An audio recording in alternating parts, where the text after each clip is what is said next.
So ayun mga idol, magandang umaga sa inyo lahat mga idol. So alas 6:30 na. Ayun, subukan natin mag-tripod mga idol. So actually hindi ko pa ito nagamit sa labas mga idol na tripod. Ginagamit ko lang ito pag nagkukulong tayo sa bahay. So sinubukan ko lang ilabas at mapag-aralan din kung paano nga ba nagka-tripod. Ngayon pa lang nag-struggle na ako mga idol kung paano i-set up, paano gumalaw.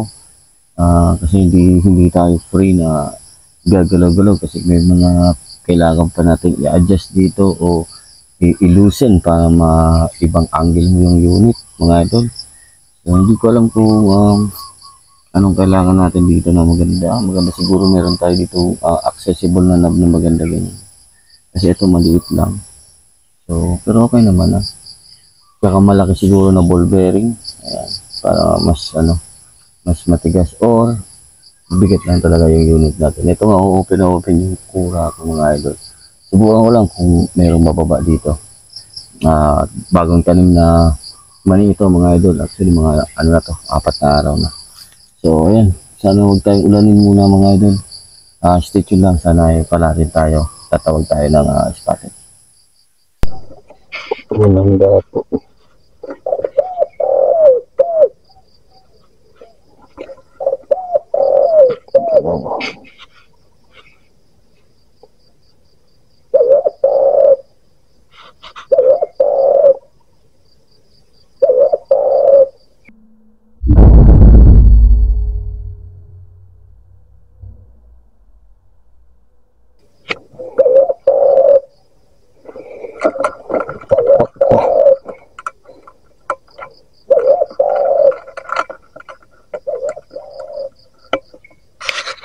Dapo, pakpak pa.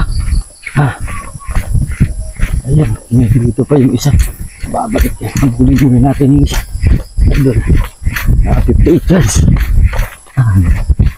Yung hirap yung tripod pero maganda. Sana hindi tayo matakbo nito. Ikot pa natin pa. Hindi mo makapasok yung isa. Ang damuhan. Ayun. Ayun, pumasok yun.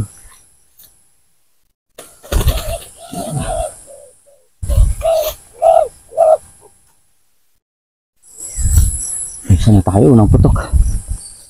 Pakpak.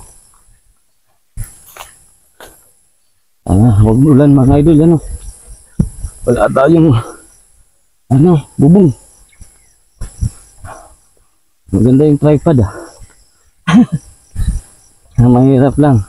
Pero yung left and right, pag naka-level ka, okay naman. Kasi nagagalaw mo siya left and right. Ngayong up and down, may kailangan kang luwagan yung sa ball bearing para maiakyat mo ng konti, tapos malak mo. Ayun, hindi na tayo zero mga idol. Mayroon pa tayo dito isang clip, dalawa ata yan, yung sa alimukong tapos yung sa long range natin yung long range. Ayun, alimukong, tingnan natin kung maganda ang kuha nun. Nakuha ko yun nung nakarang araw. Middle station lang. Tawagin natin yung kasama nito.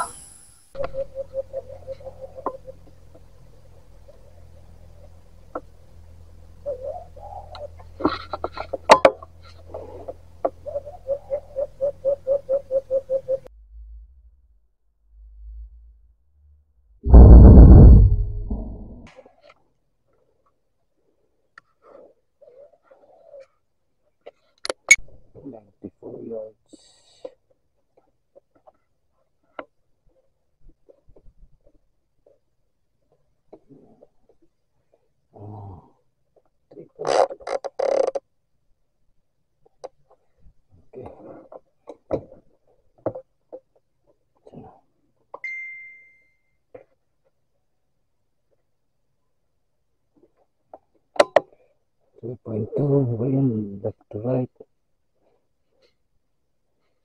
half and right. Malabo pa. Ayan.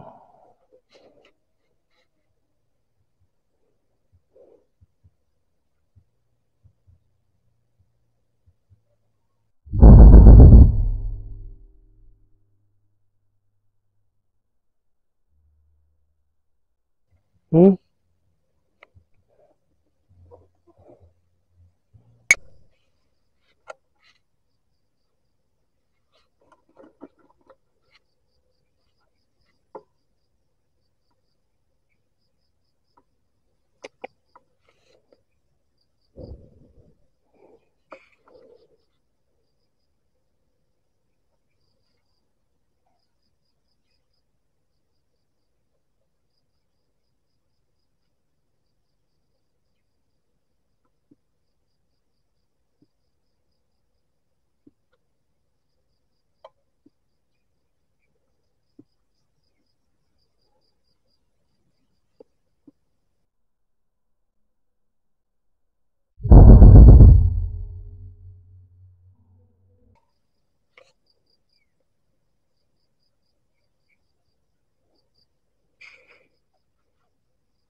So yun mga idol, bali nabigyan na tayo mga idol. Tatlong, dalawang spotted ng krokotok. Ayan, magkakasahin ko yung mga idol. Ah, hindi na masama yan mga idol. Kahit pula din na tayo dito. Ayun, gamit pala natin sa suppressor mga idol is nasa 15 inches at ang haba nito kasi mahaba mga idol. Pero napaka-timing. So, alam ko galing ito kay Sir Carso. Nakuha natin ito mga idol sa parapol sa fan shoot ni Sir Albino. Ayan, shoutout po. At sa September, alam ko magpapalo ulit na fan shoot yung Irusin. So, marami na naman invited yan. So, hopefully, maganda yung performance ng unit natin. At ilalaban natin to. Hindi tayo papahuli doon. Kahit makasungkit lang tayo ng runner-up kasi may mga papasok talaga dito. Sigurado ako na talagang ano yan, yung mga pandigma talaga na unit. Hopefully, makasungkit din tayo kahit pa at hopefully hindi tayo natakbo ng krokotok natin at para hindi ko nakikita doon sa lupa. So anyways mga idol, shoutout po sa inyong lahat sa mga nanonood po ng ating basic tuning. Sa mga hindi pa po nanonood doon, balikan nyo po yung ating previous video mga idol. So marami kayo matututunan doon.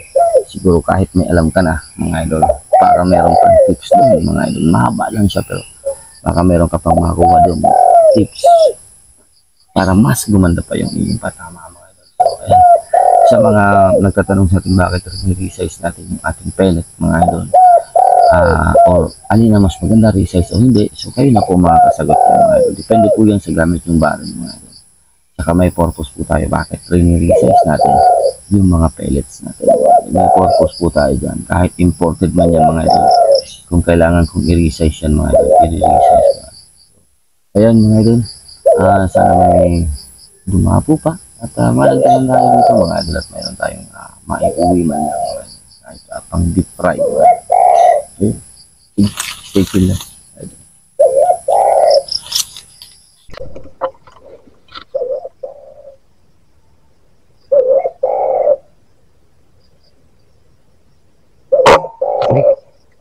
Ako nag-toilet. Lumapit pa.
Hirap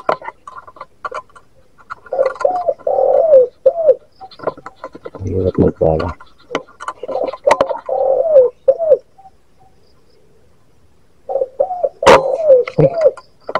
Alam mo yan. Ba't ako nagmintis doon?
So yun mga idol, nakakuha na natin mga idol. So yung isa mga idol, tinakbo ng aso.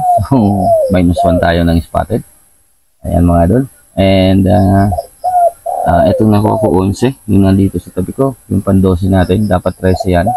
So yung pan-12 natin nandun pa. Hindi ko pa nadadaanan sa ilalim ng puno na yun. So hopefully madaanan natin yan. And shoutout po pala sa lahat ng sumusuporta. And kay Sir Marconi, ayan. Nakapanalo tayo kagabi mga idol ng